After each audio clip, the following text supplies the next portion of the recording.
Welcome back to another episode of What Teachers Have to Say. I'm Jake. And I'm Nathan. And today we have a topic that might get us in trouble. Yeah. So bear with us. Yeah. So today we are talking about authenticity in teaching, and specifically the idea that as teachers we are not allowed to be authentic. Yeah. Absolutely. Them's fighting words. No, it's really true. Yeah. And of course, people are going to say you're professionals, behave professionally. We get into that. There's a certain responsibility of being a professional and conducting yourself with professionalism, but that's not what I'm talking about here. I'm talking about, we mentioned that.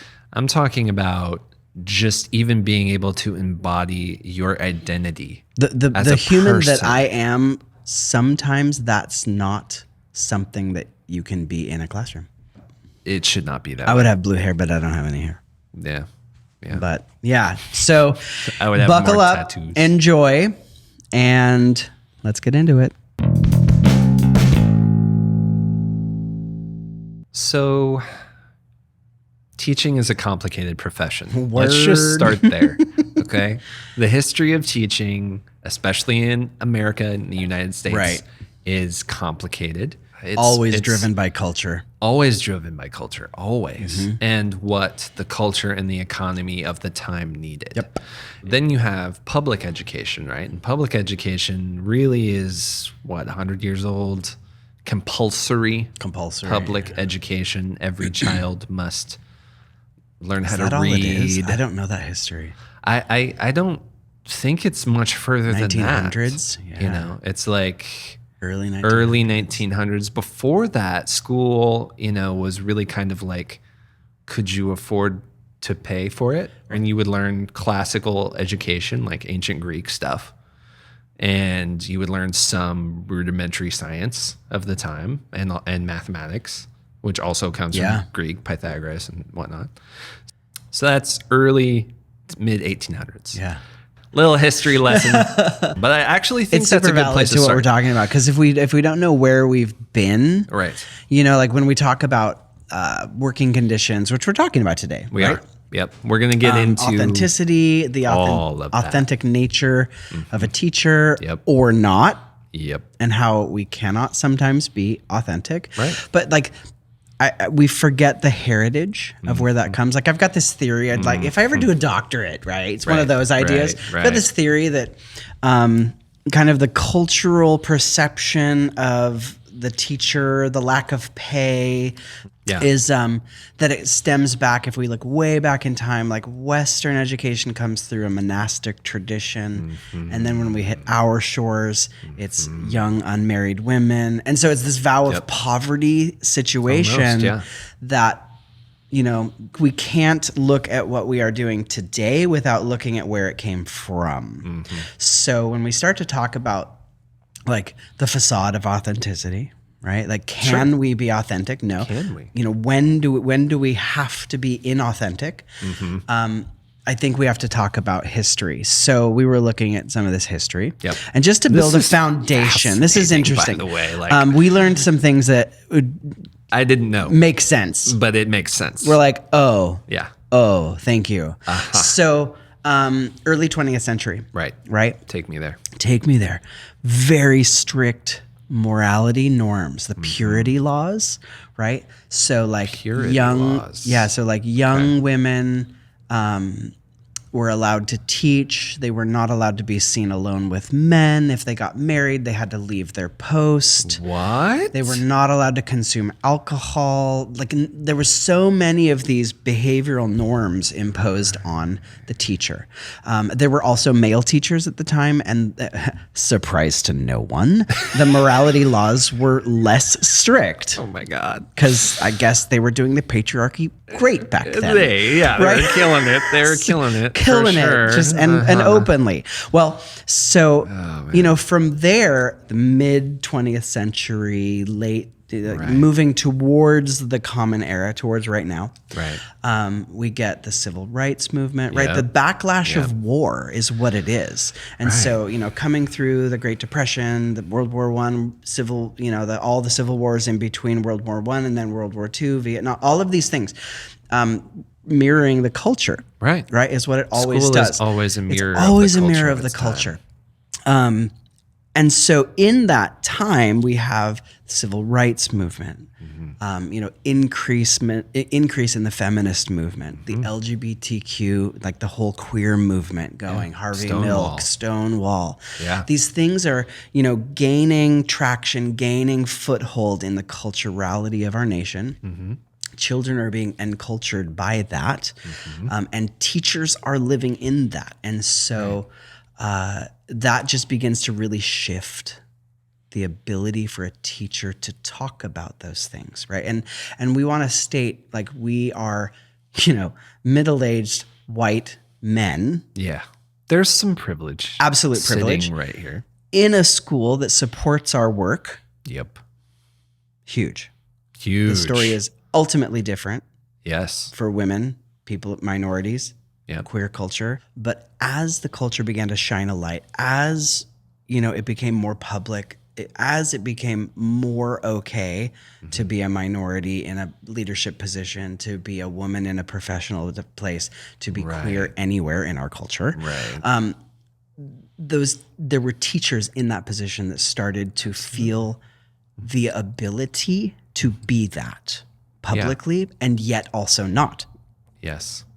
And so that's kind of that liminal position that I think we want to talk in today. It's very like, liminal. I feel the ability to be something, and yet I have to withhold some of it. Yes. And we'll talk later about where we feel there are acceptable boundaries to that. Right. There certainly are parts of me as a human that don't need to be included in that profession. And just like any job, there's a certain level of professionalism, but at the same time, you're also required to be this kind of member of your community and also really very connected.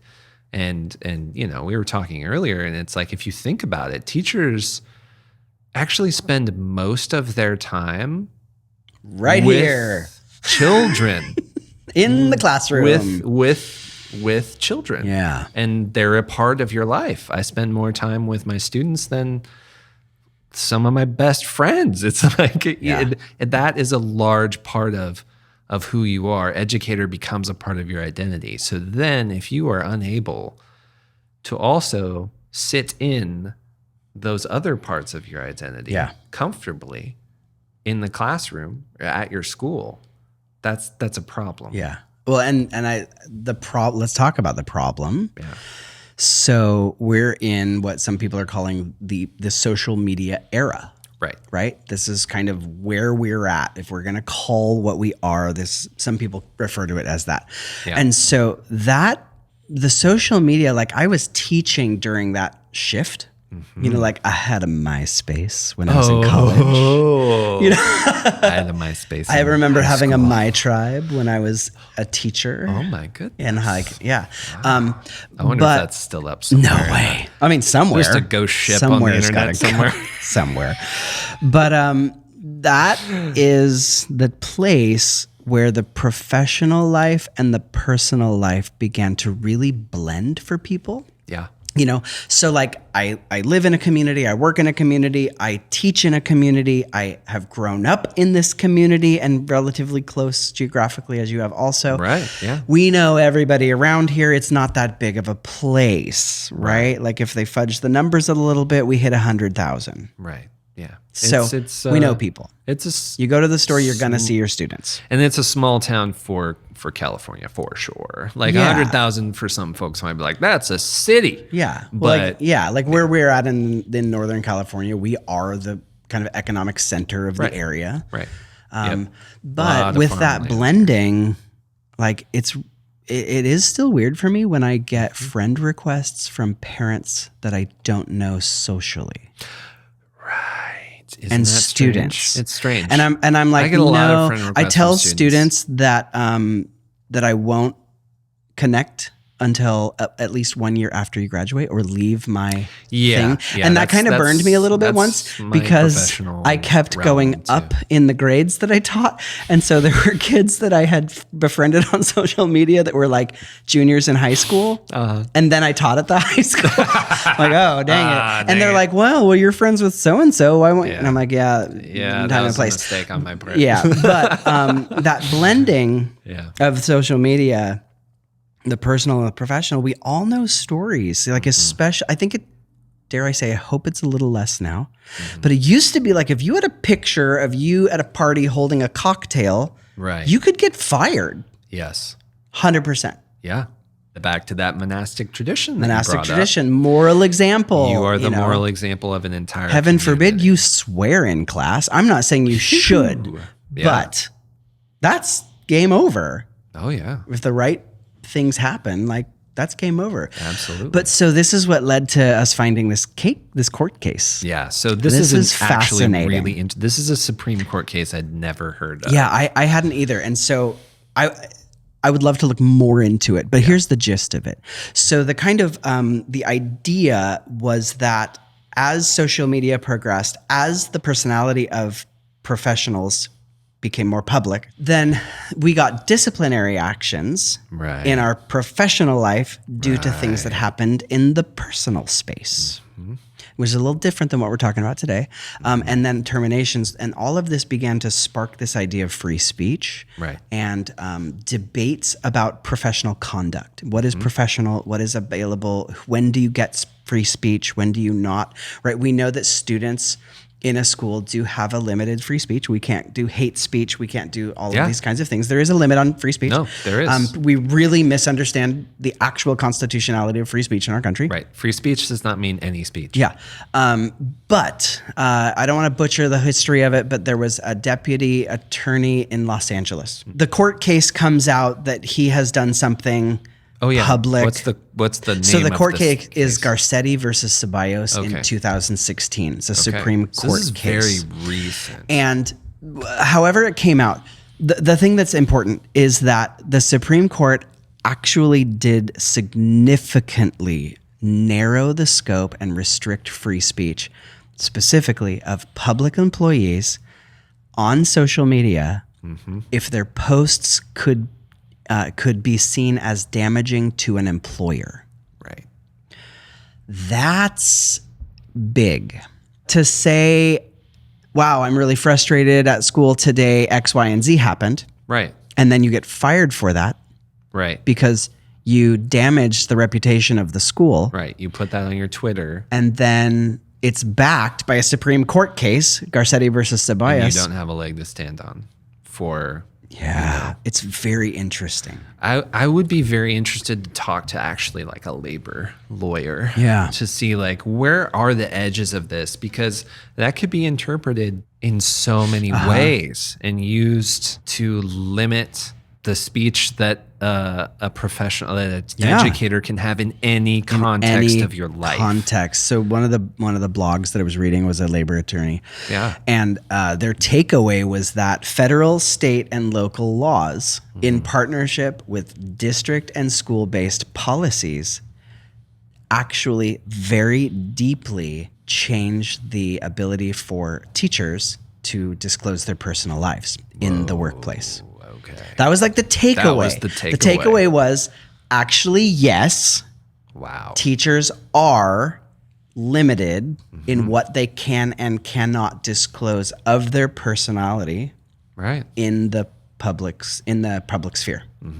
And I don't totally disagree with that. Right, sure. There's moderation. There's moderation for sure. There's like, you know, if you're constantly going on some kind of like super negative social media rants and just falling apart. Well, I mean, that just is kind of not very professional in general. No. But it's like the fact that you could face real disciplinary action, including the loss of your job, potentially your credential. Yep. So remember that these things, a teaching credential is hard won. People, a teaching credential is not, if you don't have one, if they're hard to come by, they're very hard to get, and they represent tens of thousands of dollars Yeah. investment. Yeah. Paid internships where you pay to do the internship.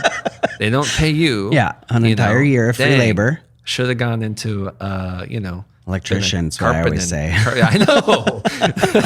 But like, yeah. So that is the reality for teachers. So losing your ability to teach or having your reputation tarnished in this way by a district on that level, like your career is pretty much over. For something that may be, and it might be true, legitimate, just, and socially acceptable. Sure.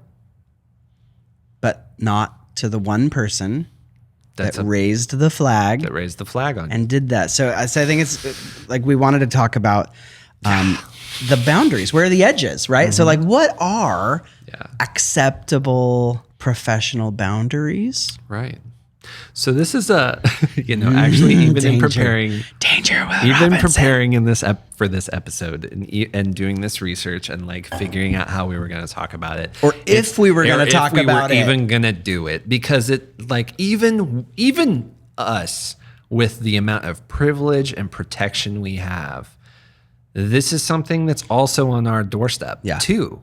Like I can't even imagine being in a different position than I'm in and having to deal with this. And there's no way I would be talking about it publicly. Absolutely. Period. Not. Like the only reason I can right now or feel safe to is that I'm in this position. But even so, there's some anxiety there. I know. There is. But I love what you said, right? You're like, well, if we are what teachers have to say, then we have to say this. So we have to. But it also helps that our executive director likes what we do and is willing to be on the podcast in a future episode. So this is good, right? Yeah. But, and we don't want to piss everybody off, but there are things that have to be said. Right. Okay, but like I think we got to set a stage. Before we get into like what are the boundaries, let's talk about what's inside the bucket. Right. So like what is happening out there? Because there's some Wild West. There definitely is. Like it's the Wild West out there. There is. We talk about, like I'm a lot on TikTok. This dude is... I'm all over TikTok. If you haven't seen his TikTok, it's amazing, first of all. And you're up to how many followers now? Like over 20,000 followers? 22,000. 22,000 followers. Like that is amazing to me. And that's become a real platform for you, which is incredible. It's fun. And it's actually like you've leveraged that in a way that I think is really ideal. Like actually, if you're a teacher thinking about, I want to try TikTok, look at Jake's TikTok. Yeah. Mr. Carr on the Web. Mr. Carr on the Web. It's a really good framework for how to balance these things. But I know my limits. Yes. There are things that I just don't talk about. Yep. And there are things that I censor myself. I don't go too deep into. Yep. Because many of our colleagues out there are losing their credentials, being fired because of things that they say on TikTok. Yeah. Specifically TikTok. It's wild. Yeah. It's and you can't hide on TikTok. All our students know about my platform. Absolutely. Parents comment about it. Yep. I'm lucky it has been a very positive influence. Yeah. But I really try to make it as such. Right. And in that way, you are a performer. Like it is a performance, it is. Right? No, there is like 100% a public facing that, right? Yep. So we've been working with a new colleague, Robert. We have some exciting news to share at some point about this. Yeah. And he was like, yeah, we've been listening to your podcast. He's like, and we're going to record today's meeting. We really like that guy. And I was like, oh, you want that guy? Okay, I'll turn on that guy. Let's turn on that guy. Which is, Yep. Even, I mean, in this scenario, we're super authentic, but also there is a performance aspect. We have to be honest about that. We do. I'm pretty boring when I'm sitting on the couch. Yeah, that's true. You send me weird texts. I do. When I don't have my glasses on. Look at what this. Yeah. There was, oh man. Or when I voiced a text and it's accidentally, my keyboard is in Spanish because I've been practicing on Duolingo. Yeah, that one was amazing. That one was really good. We had some good laughs. But I like what you brought out about the band and the performance aspect. Totally. So like me as someone who has, flirted with being a professional musician, right? And that's an important part of my life still, like actively recording and promoting bands and playing shows and doing tours. Like this is still a part of my life. I'm not ready to give that up. It's really important to me. But just like how being a music teacher kind of shaped my understanding of what I wanted to accomplish as an educator, the same way being a musician really has informed how I want to conduct myself. There is a certain performance aspect to it. My hair will be down. I will be wearing all black. There will be headbanging. There will be all kinds of different movements that I'm not normally going to do, but I'm also really moved by what I'm playing. I'm really involved in the music. It means a lot to me. It's like that performance to me is accentuated but authentic. I feel like teaching, you have to make a choice. And even social media too, this all kind of connects. And in this podcasting thing we're doing, it's all kind of connected. How much smoke and mirrors do you want to do? Like, are you going to be fully in character in someone you're not? Like theater. Is it going to be theater for you? Or are you going, how close to the bone are you going to get to your own personality? The podcast how safe is that? Lighting, microphones, right? It's not at 3:05 when I come over to your classroom and lay down on your couch and have a session. Yeah. We don't turn the microphone on. We don't turn the mics on for that. That is the personal side. That's where we're talking about professional boundaries too. But at the same time, I think that's now they want to hear that one. Which, listen to episode 1, it's not far off. Yeah, actually, like when we were talking about it, I was like, well, we've even learned a lot about how to perform as podcasters in this space, like how to weave a thread between what topics we're going to talk about and how to connect all those things. And we really didn't understand that in episode 1. Like, I swear to you, literally, we were sitting at this table having a conversation, and at some point I just hit record. Like that was actually how we were prepping for a thing. Yeah, we were like having the conversation. So then after that, we codified all these ways of how we wanted to get in the zone and get the banter going, and like we'll have coffee and talk for an hour, like just kind of like to get into this zone. Yeah. And this is a performance, and it defines our boundaries. And it defines our boundaries for what we come up with ideas about. And we're like, yeah, maybe don't want to go there. Yeah. And there were a lot of moments like that. There were a lot today. We prepared for a lot of hours for this one. Yeah, actually, this was a very difficult episode to plan. Yeah. Because this is so relevant. It's so on the edge. It feels dangerous. It does. It's honestly well, and I love like when you bring up your music. Yeah. How much do you bring up your music? Right. So that actually has been a thing. Other than the fact that you're the music teacher. Right. Right. The entire department. I'm the music department at my school. We used to have another one, but she's teaching all math now. Right. So, yeah, actually, so I play heavy music. I play heavy metal music, which has a lot of connotations to it, right? Yep. Like people think of... Say it. Satanism. People think of satanic imagery.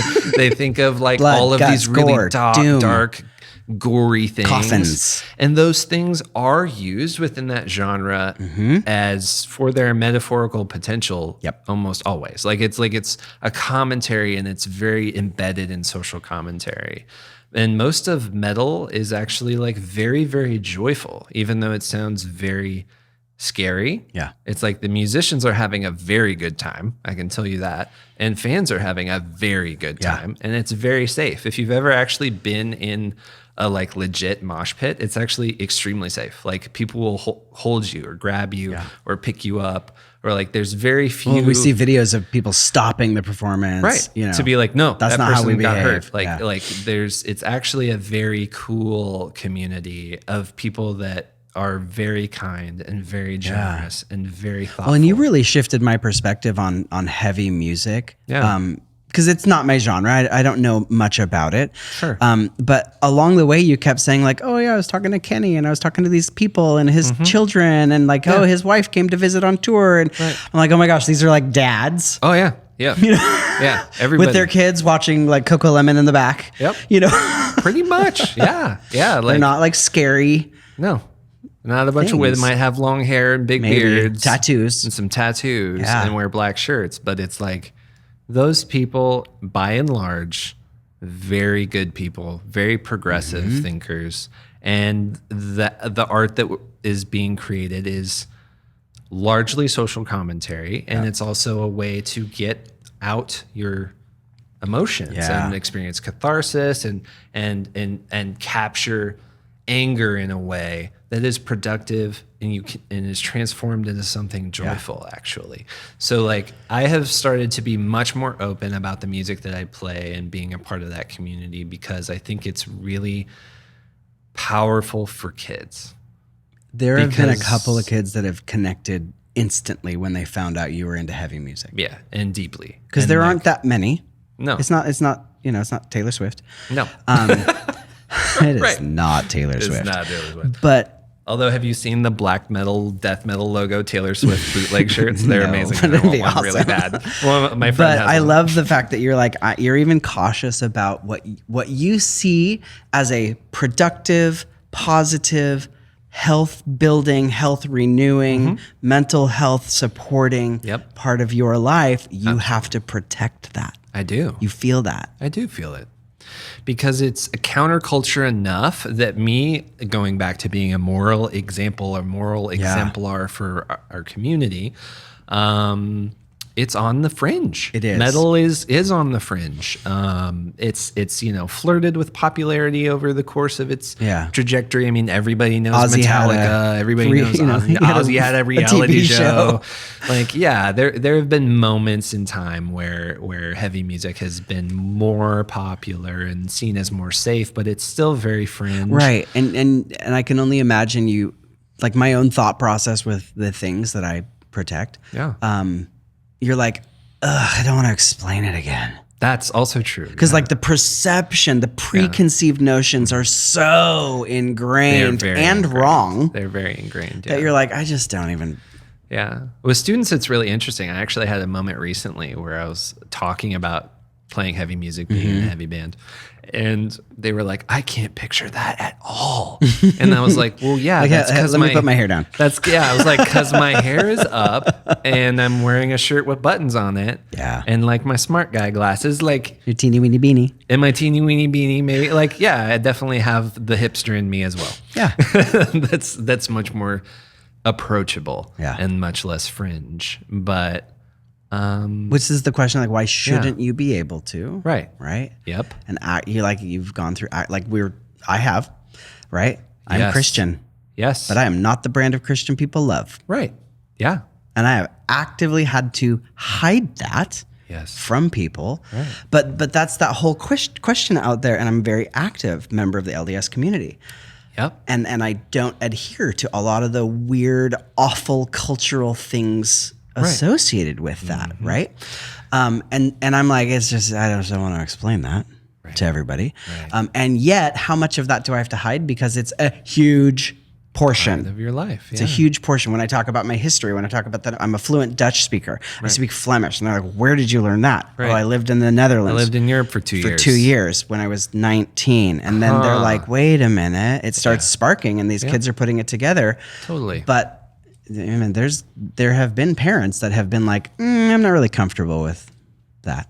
Right. And that I'm like, so innocuous. It has nothing to do with how I teach. It has nothing to do with, it has everything to do because it's part of my huge personality. It's part of how my ethics, my morals, my things like that. Yeah. I'm not trying to convert some kid to Christianity. Right. But I think it's bit me in the past. Not that, but here's just kind of I find it funny. This one, it's laughable. This one is funny. So I was a teacher at a different school. Yeah. And this was a good 15 years ago or so. I was a newer teacher. And one of the local elementary schools, it was near Christmas, and they were having a dessert with Santa thing. Right. And so on their marquee, I was driving by and it was misspelled. Right. And so the English teacher, snarky English teacher, I took a picture and I put it on Facebook. Yeah. And people are like, "Oh no, you should not have done that." They're doing that listening. Oh, and I did not disparage the school. I was not like, "Wow, nobody gets a good education there. They can't spell on their marquee." No, I said something to akin to, "I hope they don't get sand in their hot chocolate." Right. Because it was like desert with Santa. Sure. I didn't think of anything of it. Yeah. Yeah. Until my principal called me in, filed formal disciplinary action into my CUME file. Yeah. In case you don't know what that is, it's like your record. It's your record. And it follows you. Yeah. To I bet you if I go over job here to the HR department, I can get that letter. I bet Which you I can. then amended because that's me and I know my rights. Right. That's just ridiculous. Right. But going back to Garcetti versus, Ceballos. Right. The Supreme Court case. Actual Supreme Court case. If someone along that chain deemed that I damaged the reputation of my employer, right, the Supreme Court backs my discipline. Which is why spelling is very important, students. Okay. You're going to lose the teacher their job. But to me, that's ludicrous. That is insane. It was not mean-spirited. It was not disparaging. Right. It was not political. It was not religious. It was not any of these things. It was not violent. It was not, none of these things. It's just silly. And I do honor real boundaries. Right. Right? Like, I teach English. Yep. I don't need to speak politically at all. No. I choose stories that are apolitical. When students bring those discussions up, because we have, high school students are flirting with that. They're starting to really wake up to that critical thinking. And especially in the milieu of right now, like our political environment in our country, you cannot escape it once you start opening up to the world. Yeah. And yet, people seem to think that teachers politicize students. Right. And sure, there are people out there that do. I don't know. I disagree with them. I don't know. Indoctrinating students, that is the hot. I'd get them to turn in their homework. That is the thing where it's just like, have you ever tried to control a teenager? Yeah, good luck. Like, are you kidding me? Yeah. Like, sometimes students identify with you because they are seeing something in you that feels familiar. Yeah. Right. Or they're interested in that aspect of you. So how much of behind the veil, how much of that performance, how much are you letting yourself come through in your performance as a teacher? Yeah. Sometimes students will be drawn to that and they'll want to know about that part. Right. And that is where you have to either have a professional boundary around that or make a connection. Like, you're not in. How is that indoctrinating? I know. And dare I go back to my anthropological roots? Yeah. You have to toe the line of dominant culture. Right. And if you are not of dominant culture, you hide more of yourself. Right. And that's why we wanted to talk today, because that's not right. No. That's not good. It's not good for teachers. It's not good for students. Within boundaries. Yep. Right? So, we talked about TikTok and we talked about these things, and there are people losing their jobs. There's people just being humans. Yeah. Like, my heart bleeds for our queer teachers. Seriously. I know. That they don't get to do that. They don't get to be just queer. They don't get to be just another human being. Right. And talk about their, same-sex spouse. Identity. They can't be. Or, they have to make up a nickname for that person or some other kind of identifier that's agendered. Right. My heart just bleeds for them. And where we're at in California in general, it's better. It's better. But we cannot pretend that away from the heartland of our country. Absolutely not. And really, I wouldn't feel comfortable being fully out in the open. No. I'm not fully out in the open with my religion. Sure. Which is of dominant culture. Sure. Yeah. Yep. There's always that hesitation because you don't actually have free speech that is supported by law. And law comes at you. Like, you were bringing up a local incident that happened back in April. Yep. So it's absurd. Earlier this year, there was I'm not gonna totally get into it because I've just learned that the Supreme Court does not protect my speech. But this is all public information. This is all public information. But we verified it by looking up the newspaper article. Yep. It's on a local NPR and everything. But it was like a local leader at a dual immersion school. So a dual immersion school is one where, we have a very, very large Mexican Spanish speaking community where we live. And in a dual immersion school, you have students learning English and Spanish alongside each other, and some classes are taught in Spanish. Native speakers of both English and Spanish, learning the other culture and the other language. And it's a beautiful model. It's like it is really cool. Really it's a cool school. Very, very cool to find a dual immersion school and to also have one in our area. But there's a school leader that was promoted to the position of equity leader. Equity leader as part of their LCAP plan. So this is required by government. Money that's coming to you to spend that you can have if you are meeting certain requirements. Right. So this was one of those requirements. And as equity leader, she got some blowback on social media from parents that were upset by the inequity she was identifying. And she was talking about state-supported holidays. Yeah, like Cesar Chavez Day. Yeah. So Cesar Black Chavez History Month, Cesar Chavez Day is a prominent labor leader for undocumented immigrants. They were celebrating a state-approved holiday. And we literally have a holiday for that in California. And I love the quote you showed me that the person said that she was too focused on equity. Yeah, that was a direct quote. What does that mean? What does it mean? When we want to be equitable, but not too equitable. So because of this blowback, this community and school leader who was beloved, by the way, by the community, there large was a turnout, huge protesting what was happening to her. She was suspended from her position and removed from the position. She didn't go back into that leadership position at that school. I don't even know if she actually still works at the school. I don't know if she's in the area district or I don't know. Yeah, I don't actually know the follow-up of the story, but I knew about. I hope she's okay. I do too. But, this is California. This is in a community where we have all of these people are part of our community. A lot of migrant workers, a lot of these things that... So this could have been an important day for them to be seen, to see themselves at the school. And that should have been included. And the fact that it's a state holiday. And it's a dual immersion school. What else is her role if not to promote equity as the quote LCAP equity leader? I don't understand. Yeah. And yet, if I believe it was two parents. It was a somehow very convinced loud, them vocal minority. that it damaged the school, that they sustained damages. They are supported by the Supreme Court of the United States of America. Right. And you brought up that we know these teachers out there that are performance artists. Yeah.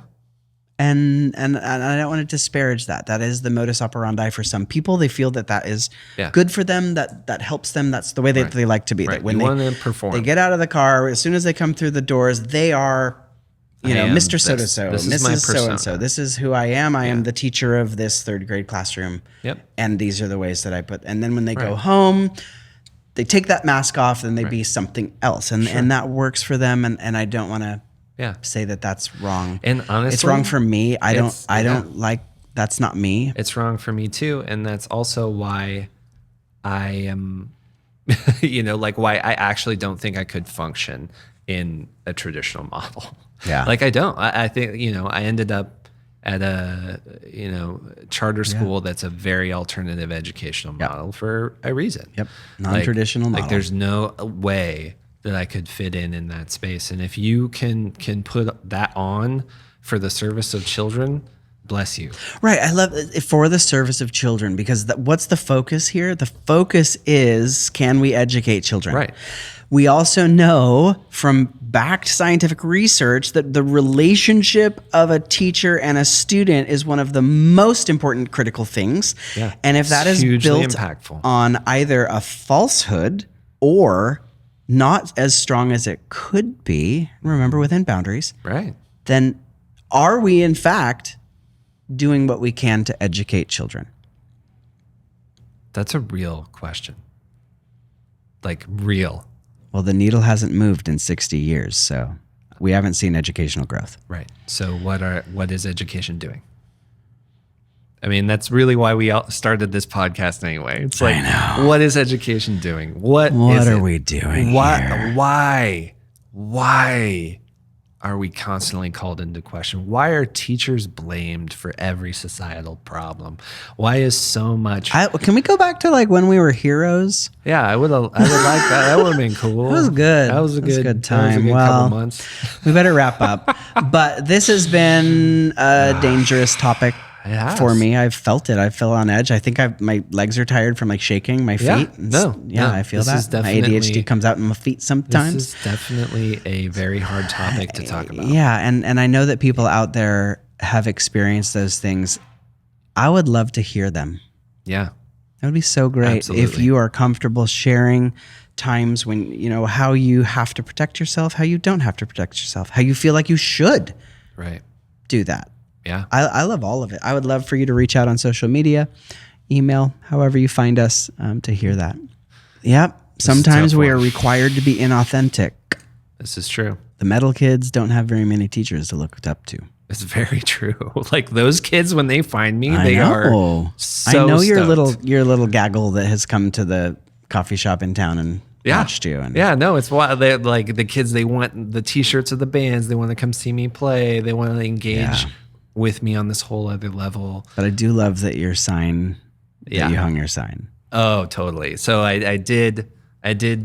Jake had this beautiful heavy metal, death metal logo made of my name, Mr. Collins, for my like classroom name plaque outside my door.